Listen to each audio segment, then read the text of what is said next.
L'institution Ferrari. Ferrari est-elle en pleine restructuration, les amis? On nous a annoncé dernièrement, on l'a vu, on n'a pas annoncé, on l'a vu, l'arrivée de Fred Vasseur. Fred Vasseur, connu dans le paddock comme le bâtisseur. Un homme qui a toujours aimé prendre des projets tout petits pour les ramener à l'avant.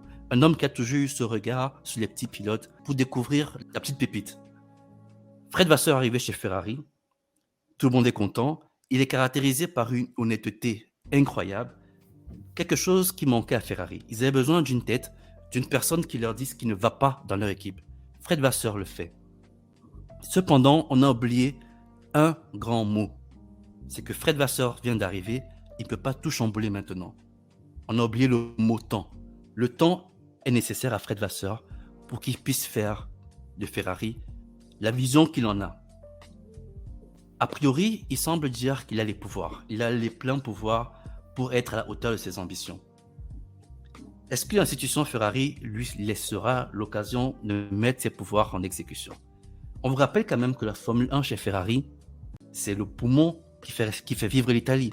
La presse italienne est très féroce avec Ferrari.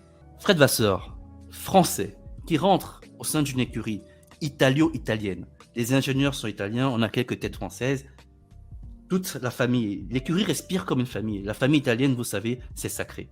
Les amis, aujourd'hui, c'est quoi le problème? C'est quoi le problème avec Ferrari? Pourquoi est-ce que Ferrari ne réussit pas? Pourquoi est-ce que après cette F1 75, qui a été un feu de paille parce qu'au final, elle a dévoré tous ses pneus, pourquoi est-ce qu'aujourd'hui, la SF23 n'est pas une réussite? Franck, avant de lancer le public sur ce sujet, qu'en penses-tu? Bah, tu l'as très bien dit, Ferrari, c'est l'équipe nationale italienne, en fait. C'est comme ça qu'ils la décrivent. Il y a même Toto Wolff, qui est quand même à la tête d'une écurie qui représente Mercedes, un géant constructeur, disait qu'il n'y a aucune pression comparable à Ferrari. C'est incroyable. Donc, c'est le challenge de la vie de Vasseur. Bon, pour expliquer rapidement, Vasseur, comme tu as dit, c'est quelqu'un, il a complètement révolutionné la F2. Il a toujours su recruter des grands talents. C'est un bâtisseur, comme ce qu'il l'appelle. Donc, on va voir ce qu'il fait. Mais moi, je sais pas si tu penses comme moi, mais le plus gros problème de Ferrari, c'est cette toxicité due à la pression qu'il y a sur eux. Les propres médias italiens ne les protègent pas, mais sont les premiers à tirer sur eux. Il y a un choc culturel, comme tu as dit, entre Vasseur français qui ne cache pas les vérités, qui dit les termes comme on dit chez nous. Et enfin, il faut abandonner cet esprit de la loose là qu'il y a eu avec Binotto où on a la meilleure voiture, mais on ne joue pas le titre. Donc, c'est tout ça qui doit changer.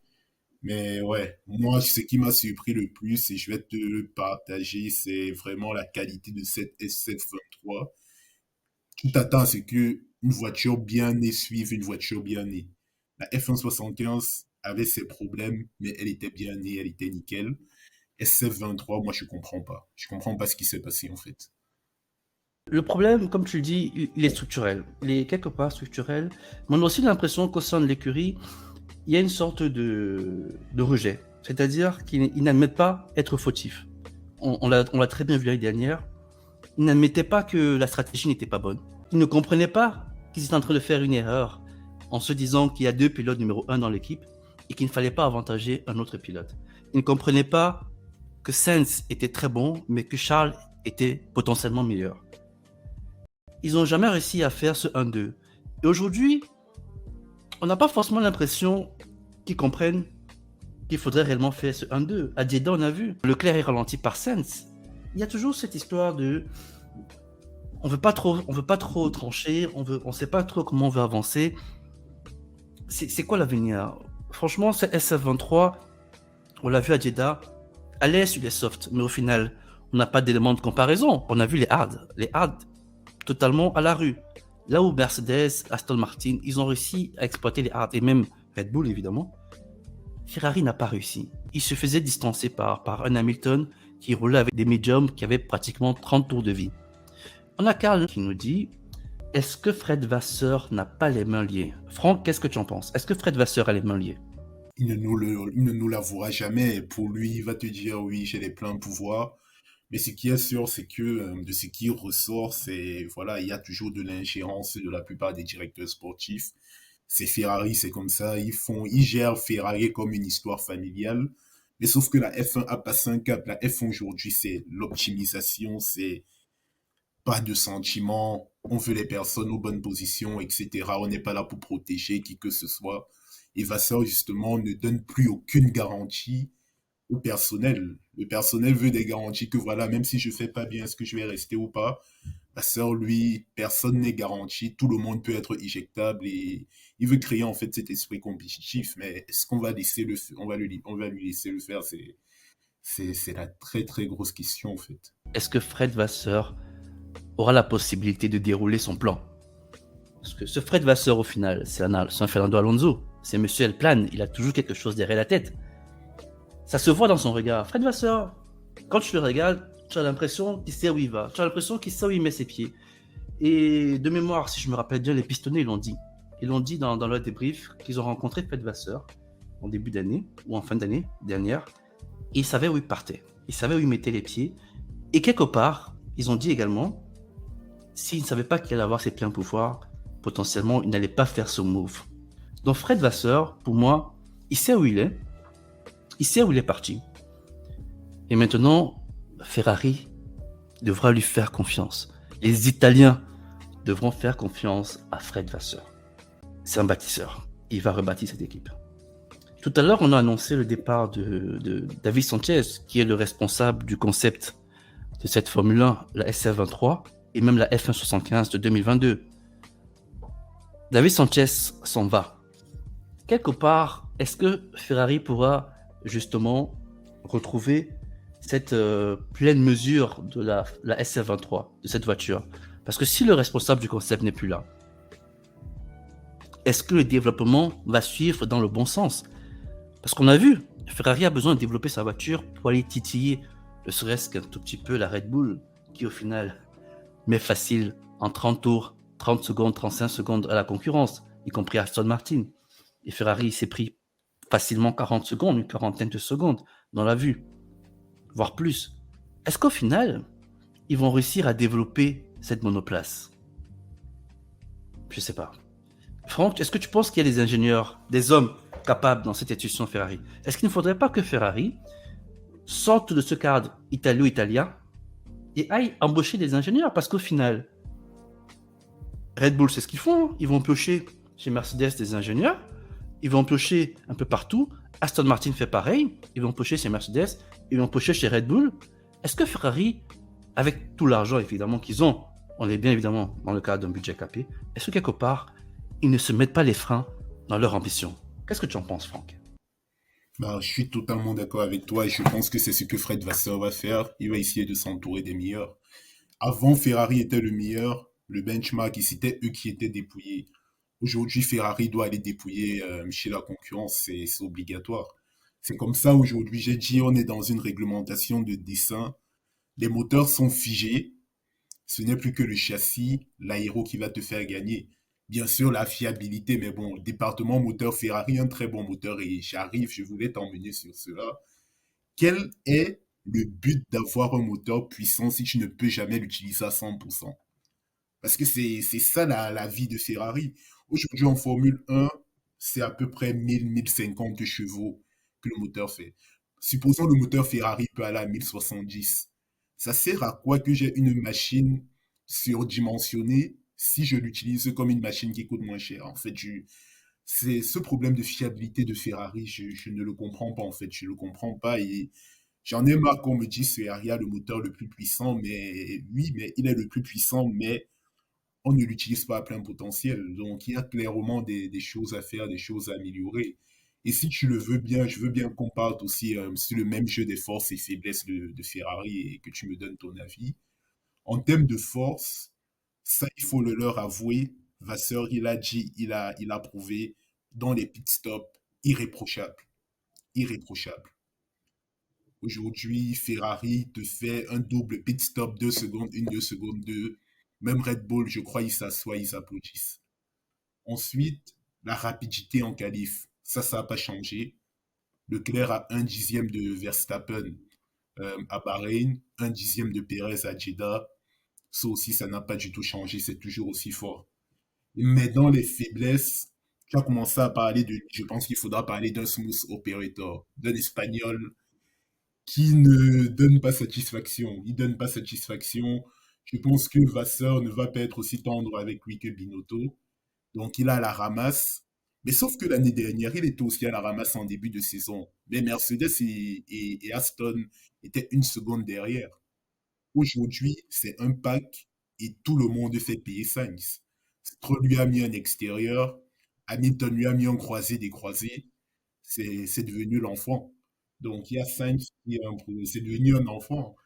La fiabilité, pareil, on en a parlé, le moteur. Et enfin, et je pense que c'est ça qui pourrait donner un début de réponse sur les problèmes avec Ferrari, avec les pneus hard, c'est que la voiture manque juste d'appui. Et les softs, on sait que les softs corrigent ce problème d'appui parce qu'ils sont mous. Toute voiture est équilibrée sur des softs. Mais sur des hard, c'est une toute autre histoire. Et je pense que c'est en fait ça qui pose le problème, c'est qu'elle manque clairement d'appui. Et voilà. Je pense que pour moi, tu as tout résumé. Franchement, le point fort, il est là. Le moteur. C'est un cheval cabré, quoi. C'est un cheval cabré. La faiblesse, tu l'as dit, il y a Sainz. Il y a ce fameux Sainz, ce son opérateur. Est-ce qu'au final, il ne faudrait pas qu'il devienne deuxième pilote? Est-ce qu'au final, il ne faudrait pas qu'on mette Charles Leclerc en avant et que Sainz aide Charles Leclerc dans le combat pour justement avoir des points au championnat, pour justement se mettre en avant? Parce que Mercedes, au final, ils vont développer. Et si Ferrari s'amuse, Mercedes va passer devant. Red Bull, ils ont très bien compris que si on a un pilote numéro 1, le pilote numéro 2, il peut nous assurer des victoires pour le pilote numéro 1. Le manque d'appui de la Ferrari est consommé énormément ses pneus. C'est là le problème. Et puis la fiabilité. Premier Grand Prix, ça a quand même flanché. En course, Charles Leclerc a abandonné. On a vu également, à Jeddah, il s'est plaint parfois. Il disait qu'il entendait des choses dans la voiture et a priori, on ne voyait pas ce que c'était. Donc quelque part, il y a peut-être une mauvaise compréhension de cette voiture, des fautes peut-être mécaniques, voire électroniques au niveau des ingénieurs, qui font en sorte que la Ferrari, au final, n'arrive pas à exploiter son plein potentiel. On ne peut pas pousser la mécanique à 100%, on ne peut pas pousser le moteur à 100%. Ok, on dira que les moteurs sont là pour vivre sur une certaine durée. En plus, on est sur la saison la plus longue de l'histoire de la Formule 1, 23 Grands Prix. Donc le moteur, il faut un peu les économiser. Même de là, même en économisant quand même, on ne devrait pas avoir des problèmes.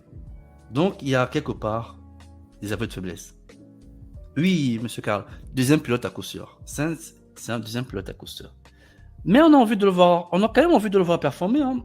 On ne crache pas sur Carlos Sainz. C'est un très bon pilote. Il a prouvé chez McLaren.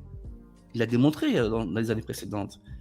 Mais il s'est heurté à monsieur Charlesco, monsieur Charles Leclerc, le monégasque, qui aussi était très bon pilote, voire peut-être meilleur. Les chiffres parlent, hein, comme certains me l'ont souvent dit. Bilan comptable, est-ce que Charles Leclerc l'année dernière n'était pas devant Carlos Sainz? Bah si. Donc les chiffres parlent. Il faut peut-être qu'on donne à Charles Leclerc justement cette place. Cette place justement pour amener l'écurie devant. Pour tous ceux qui nous rejoignent, bonjour la star. On parle des écuries de Formule 1 sous tension. On est parti sur notre formule entrée plat dessert, c'est la formule du jour. En entrée, on a dégusté McLaren. On a essayé de comprendre pourquoi McLaren n'est pas au-dessus aujourd'hui, pourquoi McLaren se fait damer le pion par Alpine, alors qu'il y a 2-3 ans, McLaren était la référence. C'était la 4e force du plateau. On a attaqué le plan Ferrari. L'institution Ferrari, cette équipe qui prime sur le foot en Italie. On essaie de comprendre si Ferrari va se redresser. Donc Ferrari est en pleine restructuration avec l'arrivée de Fred Vasseur.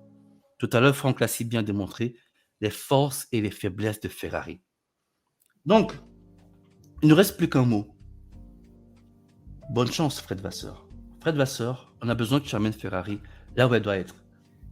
Elle doit tutoyer les sommets. Elle doit aller chercher Red Bull, chercher Verstappen. Charles, ça nous manque les combats. C'est putain, excusez-moi le mot, mais c'est décroisé à Bahreïn. On a envie de les revoir. On veut revoir des batailles stratégiques. Charles Leclerc est très apprécié également par Lewis Hamilton quelque part. On a vu que Lewis Hamilton, à chaque fois qu'il était près de Charles Leclerc, il y avait toujours ils se tapotaient, ils se saluaient. Il y a cette complicité. Charles Leclerc, c'est quelqu'un de dur en piste, mais c'est quelqu'un qui combat bien. Donc clairement, on a envie de les voir devant. Donc, bon vent, monsieur Fred Vasseur. Faites ton mieux. Ramène l'écurie au sommet. On récapitule. Il faudrait régler les problèmes de fiabilité. Trouver comment exploiter son moteur. Trouver comment remettre de l'appui sur cette voiture qui maltraite ses pneus. On dirait presque ça. Donc voilà. Je ne sais pas si tu as quelque chose à rajouter, Franck, sur ce sujet de Ferrari, avant qu'on passe au dessert. Non, non, je pense que tu as parfaitement résumé la situation. Et bon, moi, je suis prêt à sortir les lance-flammes. Je préviens déjà le chat, je ne serai pas du tout objectif avec Mercedes. S'il faut être dur avec eux, je serai 3 fois plus dur qu'avec eux. Parce que voilà, ils nous ont beaucoup fait fumer de l'opium et là, il faut dire les termes.